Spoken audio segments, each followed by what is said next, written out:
often have you felt restricted to spiritual practices that often seem outdated and of little relevance in today's world? Are you discouraged to express your own creative talents and develop spiritual practices that are uniquely you? The Liturgical Rebels podcast is for people like you who want to reimagine and reconstruct their faith and spiritual practices. It's for those who want to reshape belief and journey closer to God's wholeness with peace, justice, and flourishing, not just for themselves, but for the earth and all its inhabitants.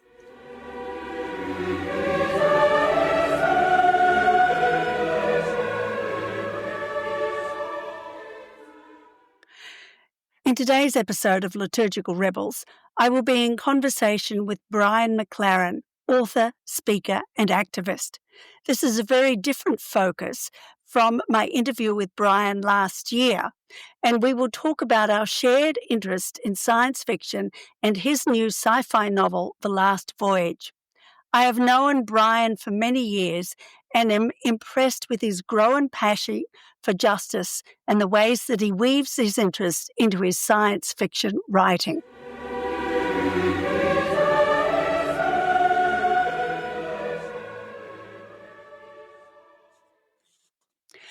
Brian, it is always such a delight to be able to chat with you. Thank you for being on Liturgical Rebels again. Well, the feeling is mutual, and I'm just remembering all the ways that you and Tom enriched my life through the years, and you've been real mentors and encouragers to me for so long. So it's always good to be with you. Well, thank you. I appreciate that. And I don't know whether you know, but I am also a big science fiction fan.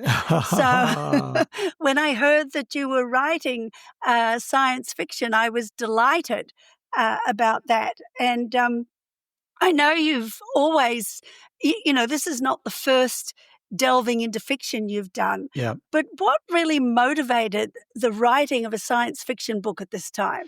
So the truth is, this has been a long time in the making. The day after the U.S. election in 2016, I woke up and opened a file on my computer and called it The Last Voyage. Oh, wow. And I'd had this idea brewing for a while for some science fiction work. And I just thought, if I'm going to keep my sanity and what's going to go on politically, I have to do something that helps me imagine imagine the good and the bad of what the future might hold. And it was very significant to me that the American electorate in 2016 and then again in 2024 chose an oligarch, chose a billionaire to be their leader. Yes. And I thought, if we go this way, this takes us down a certain path. And that led to this book. To The Last Voyage. Yeah, well, I hope that it's not as prophetic as some other science fiction books I've read.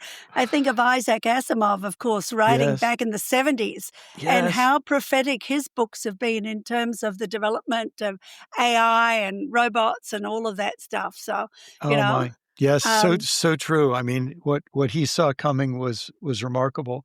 Yeah, I hope this is a little more like the book of Jonah, that I hope the prophecy doesn't come true. Well, and it does seem a very fitting book after your last one, Life After Doom. Yes.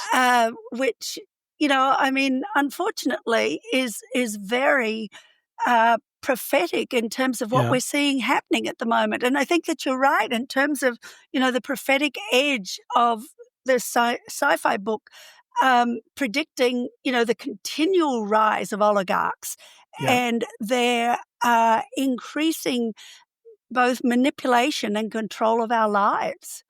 There was an author some years ago who really didn't like me. And, I don't have a problem with people not liking me. The problem was I really liked his work. But he did not like me. But he had a little statement. He said, "Capitalism has defeated every enemy except capitalism." And there's a certain sense that when you use oligarchs to solve problems, then your only remaining problem is the oligarchs Mm-hmm. and the Yes. problems that they bring with them. And Yes. and that Yes. feels like the situation that we've put ourselves in now. Thankfully, every horrible thing can be reversed, but for the short term anyway, we don't seem to have the power to stand up to oligarchs. And maybe our only two hopes that leaves us is that the oligarchs quickly overshoot and self-destruct, or that the oligarchs develop so many conflicts between one another that they turn on each other. But man, they sure have a lot of power. But that could result in a very nasty war, of course. Yes, that's right. That's exactly right. It's as I said, I've always certainly seen sci-fi as prophetic. That's part of what I've Yes. enjoyed about it. And so, in what ways has this book been inspired by your previous writing, your Christian faith, and your view of the future? Yes, yes. That's a lot in one word, in one sentence, I know, but well, that's a lot. But in terms of my Christian faith, let me say, I have a moment. I grew up in a very, very conservative form of Christianity. In many ways, we received the Bible as if it were a download, right? Mhm. And we really denied or minimized the human and historic and psychological and sociological and economic and historic milieu in which the Bible came to be. But I was in graduate school, and a fellow graduate student, who we were both teachers while being graduate students, just dropped in passing this phrase. She said, well, the book of Revelation in the Bible is literature of the oppressed. And first, I'd never heard the term literature of the oppressed. Mm-hmm. And second, I thought she wasn't, a religious person, very, very critical of religion. But it got me curious. And then I looked at the book of Revelation, which we always see as foretelling the future. Mm-hmm. But when you read the Bible as a different genre, or that book of the Bible, in many ways, as I reread it, it reminded me of science fiction. Mm-hmm. And, one work of science fiction that almost everyone knows is Planet of the Apes. Mm-hmm. And it was so obviously produced. It was produced in the civil rights era, and using different primates in conflict as a way of helping human beings understand, see racism, and also communism versus capitalism, to see all of the conflicts of the 1960s Mm-hmm. In a different light, by pushing us to a vastly different time, Mm-hmm. and so on. And so it seems to me so much of what the prophets in the Bible try to do, they have to use sometimes extreme, absurd, or supernatural sounding language to help us see what's going on right now. Mm-hmm. Mm-hmm. Because it's very hard, very often, to see what's going on right now. And the idea there is that you give a warning about the future, not to tell people this is what's going to happen, so become a prepper, and but so you can say, well, what should we do right now to avert that kind of a future and to move toward a better kind of a future? And that, I think, is what I grew to see much more in the Bible. And that's, it seems to me, helps me understand an awful lot of literature, but especially science fiction. I started enjoying science fiction when I was about a teenager, maybe 15 years old. Mm-hmm. And it just intrigued me, and it captured my imagination. And like many people, I had developed many favorite authors. One of them, who I'm not a huge fan of, in fact, I'm not a fan at all for his politics and some of his other personal stands, but I became intrigued with for his ability in science fiction to explore moral crisis, moral dilemma. Mm-hmm. Was Orson Scott Card. I don't know if you've read much of Orson Scott Card. Read a few. And in a lot of his works, he would go to the heart of a moral dilemma. And that, in many ways, really drew me into the idea of science fiction as a set of moral experiments, trying Mm. to put ourselves in the worst possible situations Hmm. and then imagine what could we do in those situations. Yes, So yes. so all of those, became part of the milieu for this. One other thing I'll say is I did my graduate work on an American novelist named Walker Percy, and Walker Percy had an interesting background. He planned to be a doctor. He was studying pathology when he contracted a disease from a cadaver that he was working on, and he Wow. almost died. And Hmm. during that time of his convalescence, he started reading philosophy and started reading fiction, and he never became a doctor. He ended up becoming a novelist. But he said that for him, novel writing was a kind of scientific experiment.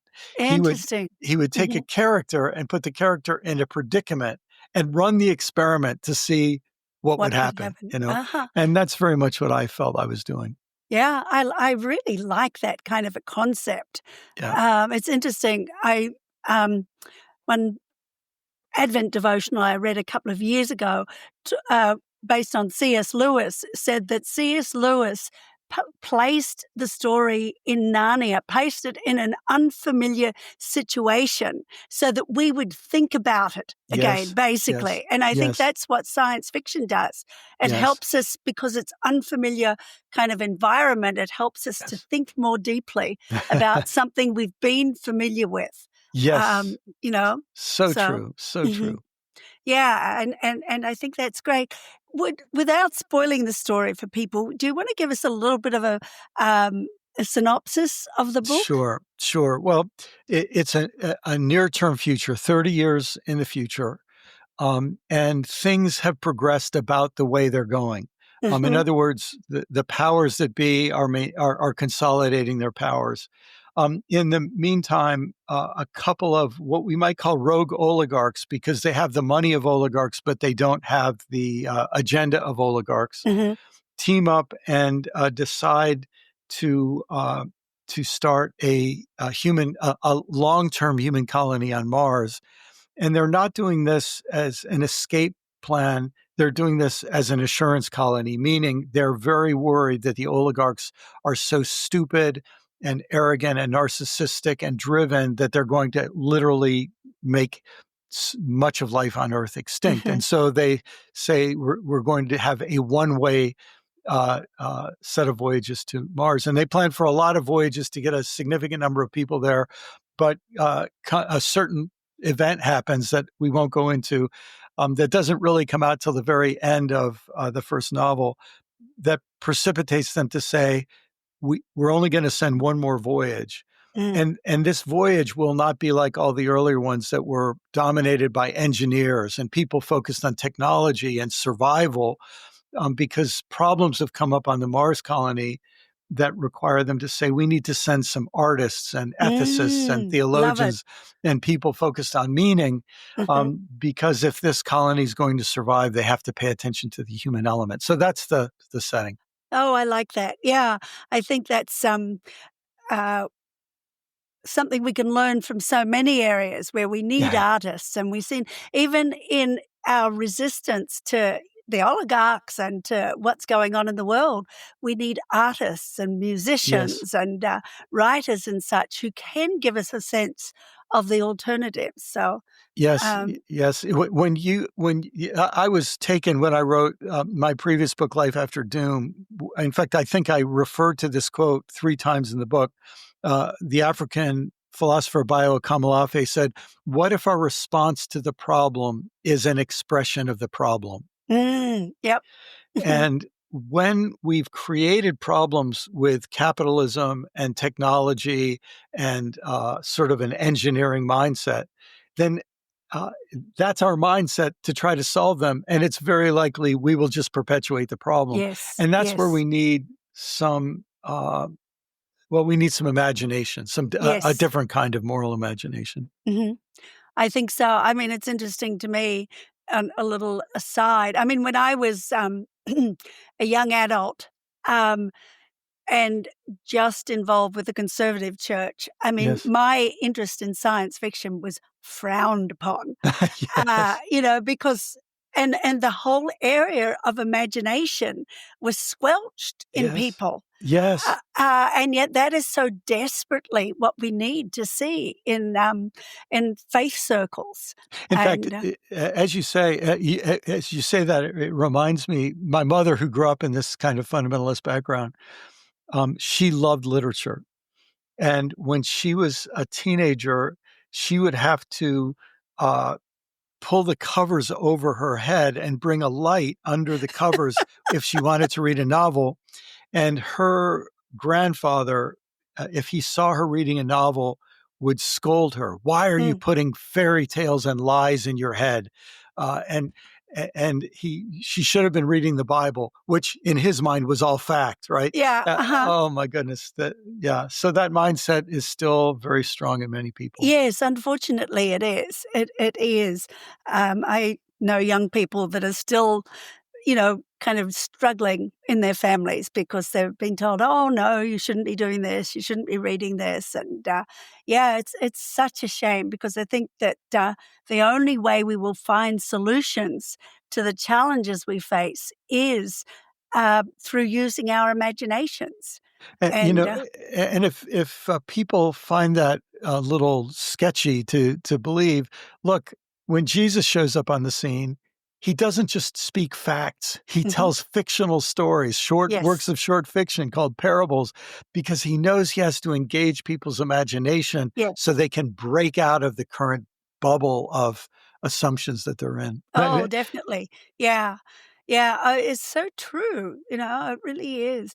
So, now one of the things I found interesting with your book is that you don't have a single protagonist, Mm. but you have really a community of protagonists in a lot of ways, and the protagonists come from all over the world, Yes. which I loved, but, it just, again, that suggestion of the need for global Yes. collaboration. Yes. Can you tell us a bit about that aspect of the book? Yes, in many ways, the first volume of this trilogy, it focuses a lot on a conflict between a father and daughter. A father in his 60s and an adult daughter in her, I guess, late 20s. And of course, the struggle of generations is a big deal. But of course, Mhm, a father and daughter is also a male female struggle, and gender related struggles are a big deal. And then is the struggle of the individual and the community to which the individual belongs. And so, all of those tensions, I think, relate to ways that we have habitually been solving our problems, and that aren't working and mhm, that propose ways that we need to solve our problems going forward. So, for example, what we tend to do is submit the community to one individual, mhm, um, and that individual tends to be an old man, and it tends to be an old white or European man, uh-huh, and so now we're at a point where that whole set of solutions is part of the problem. And so those tensions come up, especially in this first volume of this trilogy, and I'm really glad you noticed that the sort of global dimension of it, because I think we start to realize that going forward we we need well, diversity is one of our greatest mhm, assets, and of yes, course, here in this country we now have a whole political structure in place that sees diversity, equity, and inclusion as bad words, mhm. which just tells you how much in power that mindset is. Oh, yeah, and, but what we lose when we have that, it's just so sad in so many ways, it really is, when Well, I think of your whole life is involved contact with cultures around the world and living among and between oh, cultures. So, and it is so, I mean, enriched my life oh, in incredible ways. Yes, yes, I've learnt so much from people in Africa and Asia and, all over the world. It's just been phenomenal. It has, and I continue to do so. Um, and, yeah, I cannot imagine anything more enriching, and not just meeting them, but kind of learning about their culture and their religion and, kind of things like that as well. It's just wonderful. Is there a message about today's world that you hope that people will gain from this? I mean, obviously the whole book is something that you want people to kind of focus on, but is there one specific message, would you say? Here's what I would say. Rather, as opposed to a message, especially in this book, because this book, when you have a trilogy, either each book is self-contained or you have kind of a cliffhanger from one that brings you to another. And there's a cliffhanger at the end of this book. So there isn't really closure of a message, but what I would hope people would take from this is an experience. And the experience, I hope people feel, first of all, a big part of the book takes place in space, in between the Earth and Mars. Yes. So in a certain sense, it's lifting us to a higher perspective.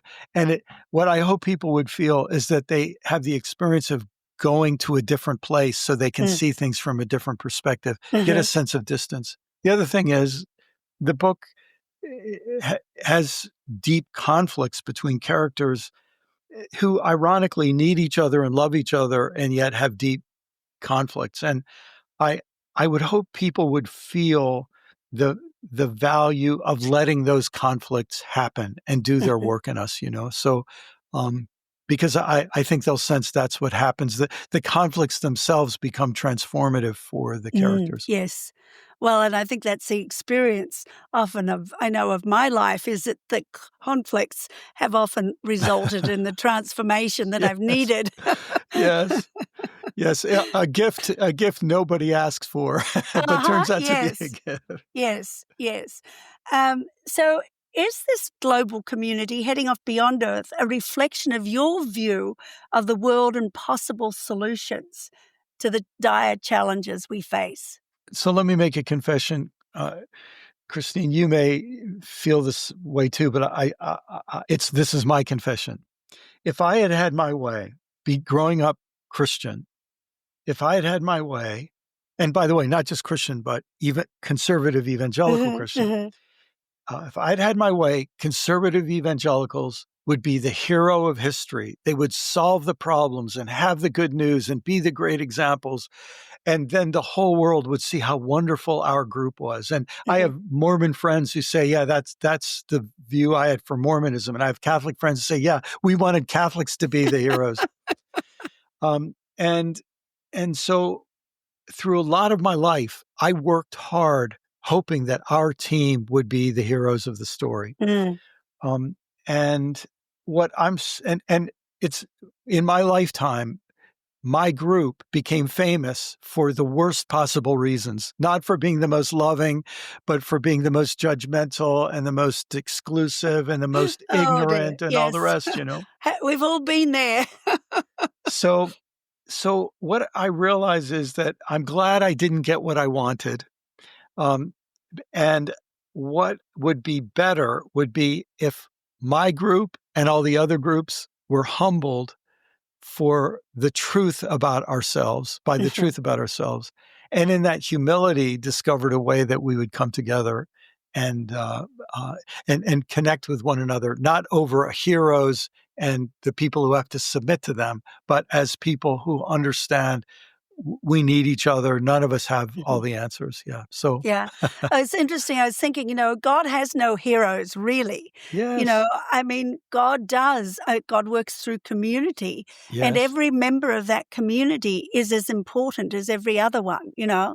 I just saw a video today by about 3 scientists, all of whom happen to be women, who study bacteria. And they all described this shared experience of realizing how powerful bacteria are. And instead of trying to manipulate and destroy and control bacteria, they realized bacteria kind of run the show on the earth. Oh, they and, do. Yeah. and they'll be here Bacteria long and after me. fungi. I've That's been right. reading about the fungi and, Yes. yeah. And, oh, yes, yes, we think we're kind of in charge, Yeah. but we're certainly not. But, I mean, God has designed us to be part of Yes. community. Yes. And, I tell people, and I often see leaders kind of look at me with shock when I say this, that I feel that the main purpose of leadership is to enable Yes. others to Yes. become who God intends them Yes. to be, Oh my goodness. and Oh they my look at me as goodness. though to say, "You gotta be joking. I want to be up there on the top." Yes. Oh, it's so true. I mean, I often think that this is something that in the Christian faith we haven't taken seriously enough yet. First, that the whole image of God seems to descend, rather than ascend, Mhm, and that the vision of God in Jesus is God in human flesh, mhm, and even in creation, that God is expressed in creation, mhm. so Yes. that light then leads to earth and soil and water and living creatures. So God's whole use of creative power is to express God's self in the empowerment of other things to exist. And so and even the Christian doctrine of the Trinity, it feels like we still manage to keep a chain of command in the Trinity Mhm. Yes. rather than really letting the Trinity dissolve hierarchy. I remember the way I wrote about this once, and I remember when I wrote about it, I thought, where did that come from? I never thought of that before. Because one of the problems in the doctrine of the Trinity is we speak of the Father and the Son, two male figures. And even if we let the Spirit be Sophia, a female figure, there's still, she's outnumbered. Mhm. So, Yep. but what I realized is that if we say that the Father and Son are equal, what more radical way to deconstruct patriarchy than to say that fatherness is not superior to Mhm. sonness, but Mhm. fatherness and sonness are equal. And then to say that spiritness, whatever that mysterious element is equal. This is a deconstruction of the idea of hierarchies. I don't think we've let that sink in very much still. Well, it's interesting. I was interviewing somebody yesterday who's written a book called When God Was a Bird. Oh, I love that book. Oh, yeah. Isn't it fantastic? Well, Oh, I interviewed him yesterday. oh, And, oh, it was inspirational. The whole concept of the creatureliness of oh, God oh, and the fact that God is present in every single aspect of yes, our world, and that God is in pain because yes, of what we are doing to our world. I was almost weeping at some of what he was saying. It was yes. just a phenomenal interview. I'll let you know when it comes out. I subscribe. So Oh, yeah, okay. Uh-huh. yeah, Yeah. yeah, Yeah, it's just fascinating to me to, and part of the hope that I have for the future is that there are more and more people like yourself who are speaking out and saying, "Hey, what we learned when we were younger isn't right." yes, We need to see God's presence in the world. We need to recognize the pain of God when we destroy it, and that our purpose, to a certain extent, is to lift up the creatures of the world, yes, yes. as well as people. And, more and more people are saying that. Well, So, and I have to say, I think it's Mark Wallace who wrote that book. yes, Uh, it I is. I remember when I read that book, I just thought, this is what we need, and it will terrify some people who are, but the people who allow themselves to have some curiosity Yes. will find themselves drawn into a journey that is so rich, and that feels like one of the big. It's really like a great adventure, really, that more and more of us are going on, is an adventure of rethinking God. Yes, exactly. Oh, and Yeah. it's wonderful. I think it is absolutely wonderful that, Celtic spirituality has helped me with that. Science fiction has helped me with that Yes, too. that's And, right. it really does broaden our understandings in a wonderful way. Anyway, getting back to your book, uh, getting back to sci fi, what are your favorite sci fi books? Oh, okay. Um, Well, That's very, very hard. Let me tell you I know how hard. let me tell you two of my most recent favorites. Oh my gosh, maybe it should be three. But That's fine. I recently read Children of Time by Tchaikovsky. It is a fascinating science fiction novel where the most highly evolved creatures on a planet turn out to be spiders, Oh, which sounds very creepy. But then you imagine if you had 8 legs rather than 2 hands, how much broader your vision would be. uh-huh. And if your main art form was webs rather than words, how different your thinking would be. And the novel helps you imagine seeing the world through this sort of multifaceted. I've been interested through my contemplative practice and teaching about contemplation in what it means to move from dualistic to non-dual or Yes. post-dualistic.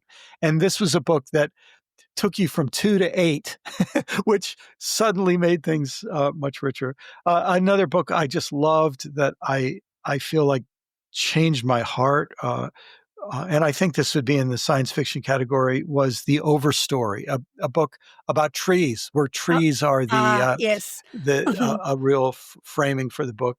And then let me mention, obviously, the series of books about Mars. Uh, uh, oh my goodness, the author of It, Ministry for the Future, Kim Stanley Robinson. mhm. Ministry for the Future is a fantastic book, but he also wrote a series of books about Mars that were just a whole lot of fun and Mhm. yeah, that I loved. Fascinating. It's always interesting to me. One of my favorite sci-fi books is a book called Hellspark. Hmm. I don't know if you know that one. No, I don't. It came out in the 80s, and it's like this group of beings from a number of different planets go to explore another planet that people want to develop, and the obstacle to the development is they're not sure if these creatures on this planet are sentient or not. And, so the whole, firstly, the dynamics of uh, interaction between these beings that are all from different places, and Yes. then trying to figure out, what it turns out is basically that they're sentient, but the people were looking for the wrong things to show it. Oh, And I've just recently been reading The Light Eaters about the intelligence of plants, yes, basically. It's not yes, a sci fi book, yes, but it made me think of this other book. I thought, yes, yeah, that's it. If we yes. can't change our understanding of what intelligence Oh my. is, that's how we manage to put ourselves at the top because we think intelligence looks like us. Um, and And so and right at this moment in history, human intelligence isn't all that it was cracked up to be. that's for sure. Yeah, no, there are some wonderful sci-fi books out there. Um, so what is coming in the next 2 books of your trilogy, and how Mm. long do we have to wait for them? Well, the second is finished, and hopefully it'll be out in probably just over a year. Wonderful. Mhm. But it is called The Great Rift. And of course, that refers to, if you know the geography of Mars, the big geographical feature on Mars, besides some amazingly huge extinct volcanoes, is this giant canyon called the Great Mhm. Rift. And that is where this Mars colony is located. Mhm. But of course, that becomes a symbol for or a metaphor for uh, the rift that exists Mhm. among the people and within the people. So that's the second one, and it basically this first novel, Last Voyage, ends halfway to Mars. The second one is basically this crew's first year on Mars, Mhm. and then the third in the trilogy that I'm working on presently takes place 30 years beyond that in the future, when the colony on Mars reestablishes contact with some people on Earth, and Mm. they get a chance to compare notes about what's happened in the intervening years. Oh, So that's that's yeah. fascinating. I'm looking forward to the whole series. So, Thank you. but, Brian, I know you are extremely busy. So what else are you involved in the moment at the moment? Yeah. Well, I mean, one of the things that I'm busy trying to do is finish this next few months of busyness, because next year I'm taking a year to slow down, and I kind of assess what I want the next decade to look like, with whatever intention I can put into that. Um, and but my life right now has been a combination of writing, speaking about the things I write about.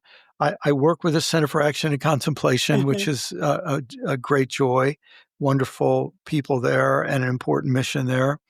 And obviously, with a lot of overlap with you and your work in developing, helping people develop a sensible and deep spirituality for these I'd times. love to come down and visit sometime, but I'm not Yeah. really traveling. This is my year, no travel. So, Oh, well, good. Well, I understand, which means you have a good garden because you're home to take care of the garden, yes, exactly. Yeah.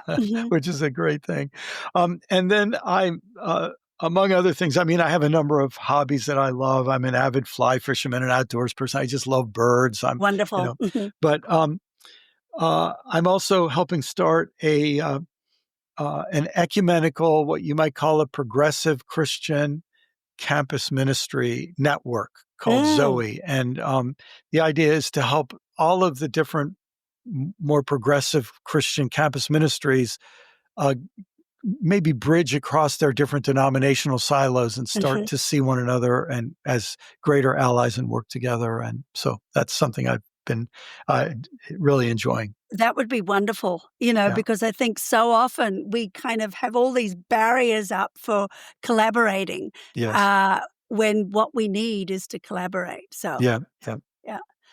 Um, Anything else that you would like to share before we finish here? Well, just to say thank you for your good work. And it doesn't surprise me now to find out that you are a sci-fi fan as well. And we should have another conversation of sharing book recommendations to each other. I would think so. Yeah, a lot of mine go way back.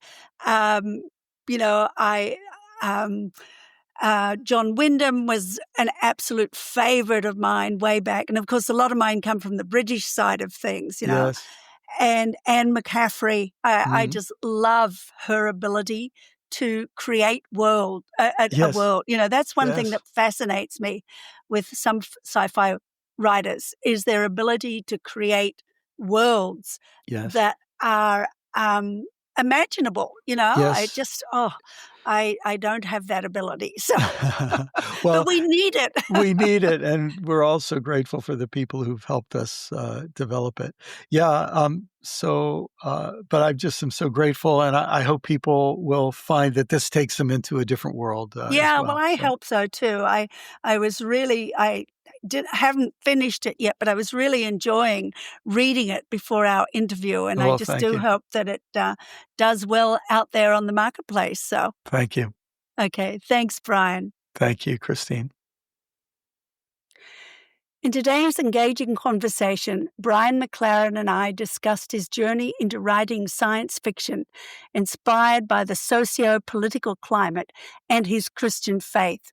We explored the prophetic nature of sci fi, the importance of community and diversity, and how conflict can lead to transformation. Brian emphasized the need for imagination in faith and leadership, advocating for global collaboration to address the challenges humanity faces. He shared insights on his upcoming work and reflected on the role of sci fi literature in shaping perspectives about his new novel, The Last Voyage. In the next episode of Liturgical Rebels, I will be in conversation with Ben Lowe, Executive Director of Arosha USA, a faith-based environmental conservation organization and part of the worldwide network of Arosha organizations. Originally from Singapore, Ben studied environmental biology at Wheaton College and received a PhD in interdisciplinary ecology from the University of Florida, where he is still affiliated as a courtesy assistant professor in the Department of Wildlife Ecology and Conservation. He is also an ordained Christian minister and has nearly 2 decades of experience engaging faith communities around social and environmental concerns, including being featured in media outlets ranging from the Auburn Magazine, Christianity Today, and the New York Times and the Wall Street Journal. I am Christine Sine, an avid gardener, liturgist, environmentalist, seeker after justice, and speaker on spiritual practices. I'm the author of Celtic Advent Following an Unfamiliar Path and The Gift of Wonder. My other books include Digging Deeper, The Art of Contemplative Gardening, and To Garden with God. I also write regularly on Substack at Walking in Wonder with Christine Sine. If you enjoyed this episode, don't forget to hit like and subscribe to the podcast. Please also share it with your friends or join me on Substack, Instagram, or Facebook.